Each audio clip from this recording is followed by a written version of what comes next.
Todos toman Magnesol para vivir mejor y estar bien de salud. Magnesol combate el estrés y los ataques epilépticos. Cuando nos falta magnesio, nos sentimos cansados y deprimidos. Magnesol incrementa la flora intestinal y mejora el aroma corporal. Los diabéticos también requieren suplementos de magnesio. Magnesol, el tónico para toda la familia.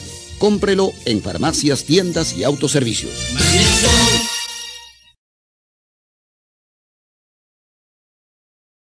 Porque al que madruga, Dios lo ayuda. Entonces tienes una cita con el Dr. Pérez Alvela en Red Global, de lunes a viernes, de 5 a 6 de la mañana. Los sábados y domingos a las 7. Un amanecer saludable por Red Global, con las respuestas a tus interrogantes y el consejo oportuno en el espacio médico Bien de Salud. Bien de Salud con el Dr. Pérez Alvela, de lunes a viernes, de 5 a 6 de la mañana. Los sábados y domingos a las 7, por Red Global. Gracias a Magnesol. Esto es Supreme Master Television, haciendo una entrevista a la señora Cecilia Mendiola. Ella es asesora de la ASPEC, la Asociación de Consumidores del Perú, y de profesión socióloga. ¿Podría, por favor, comentarnos un poco más acerca de su profesión y a qué se dedica? Bueno, yo estudié sociología, pero también he estudiado ciencias de la comunicación y me he licenciado en ciencias de la comunicación. Las dos carreras las he conducido hacia la educación ambiental. Con el aporte de la investigación y en comunicación, con las herramientas de comunicación, trabajo en educación ambiental hace 25 años aproximadamente. Tomando en cuenta la situación en que está el planeta actualmente, ¿cuál es su mayor preocupación respecto al cambio climático? Bueno, para nuestro país la mayor preocupación es el problema del agua, porque al desaparecer los glaciares vamos a tener falta de agua, sobre todo en la costa, y ustedes saben que nuestra energía básicamente es una energía que se produce por el agua, ¿no? Entonces tenemos grandes hidroeléctricas que podrían colapsar por esta falta de agua, y esa es una de las grandes preocupaciones por el cambio climático, pero también es la pérdida de la biodiversidad, porque los cambios que están habiendo en nuestro planeta, especialmente en nuestro país, afectan también a la biodiversidad, que el Perú es uno de los 16 países megadiversos del mundo que hay que cuidar. Precisamente, hablando de los cultivos genéticos o genéticamente modificados, ¿cuál sería el perjuicio para la naturaleza en caso de adoptarse más cantidad de estos cultivos? Bueno, en este tema hay una gran discusión. Hay unos científicos que dicen que no afectarían ni a la salud ni al medio ambiente. Hay otro grupo de científicos que dicen que sí, que ya hay pruebas de que hay problemas alergénicos, problemas de una serie de reacciones frente a estos alimentos o productos transgénicos. Y por otro lado, afectan el medio ambiente por las supermalezas, por la polinización cruzada, que hace que esos genes entren a las especies silvestres que hay que proteger. Y por otro lado, el problema que para mí es mucho más grave es que los transgénicos son patentes, son propiedad de grandes empresas. Y entonces, una patente, lógicamente, si una empresa tiene estas semillas, que básicamente son 5 en el mundo, las quieren vender, no las regalan. Y por lo menos en nuestro país, Perú, los campesinos y las campesinas desde siempre lo que han hecho es, después de cosechar, guardan las semillas para la próxima cosecha y luego esas semillas pasan de generación en generación y las conservan, y es así como hemos conservado tanta diversidad, por ejemplo, en papas, camotes, yucas, etcétera.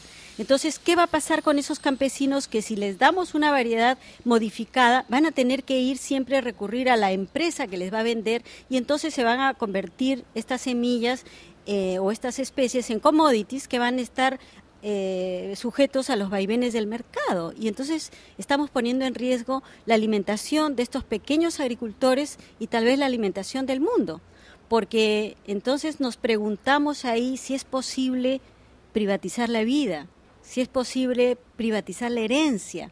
Son cuestiones que están surgiendo.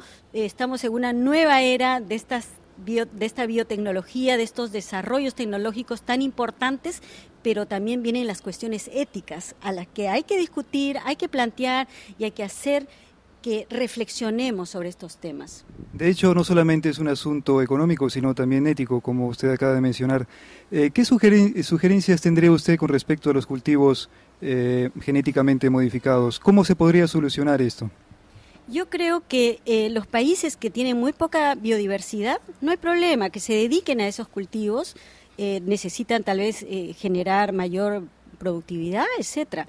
Pero países como el Perú, que es un país megadiverso, debería cuidarse como un banco donde están reservadas todas estas especies silvestres y algunas domesticadas, para que en el futuro los científicos del futuro tengan dónde recurrir a buscar a los parientes silvestres de las especies que se consuman para irlas mejorando y modificando y para cuidar este maravilloso banco genético. Es una especie de seguro de vida, de póliza para el futuro.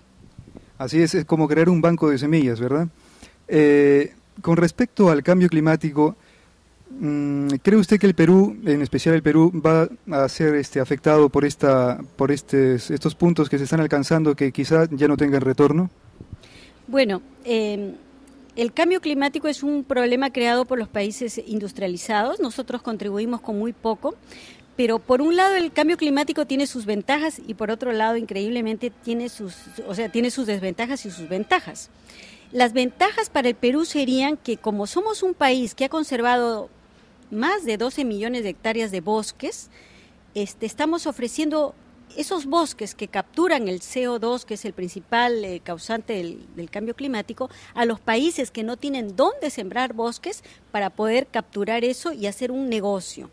Es decir, ese es un negocio. Algunos dicen que no es válido ese negocio, pero lo cierto es que los árboles son los únicos que pueden resolver este tema y cambiar nuestros patrones de consumo, disminuir las emisiones de CO2.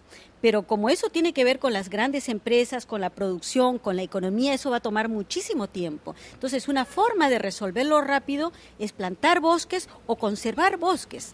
Hasta, por ejemplo, ya hay un programa donde el Perú ya empezó a entrar, que es un programa que se llama de tala evitada, o sea, pagan a comunidades, países del primer mundo porque no corten los bosques, porque los árboles son los únicos que pueden resolver este problema. Así es, y hablando de la tala de bosques, seguramente usted ha escuchado mencionar que uno de los principales causantes del cambio climático es el consumo de carne, la cual está relacionada con la tala de bosques, ya que los bosques son dedicados a la crianza de animales. En el caso del Perú, ¿qué medidas se están tomando para evitar este error para el futuro? Bueno, el Perú no es un país altamente ganadero, hay cuencas importantes, etcétera. Durante el primer gobierno de Fernando Belaúnde, por ejemplo, se promovió la ganadería en la selva, para lo cual se tumbaron muchos bosques, sin embargo no resultó, porque la gente de la selva, la de Iquitos, si ustedes conocen Iquitos, verán que su mayor consumo es carne de monte. Carne de monte, pescado, es su principal consumo, y además el suelo del bosque amazónico es muy variable y generalmente el suelo está en la copa de los árboles. Si yo elimino los bosques, desaparece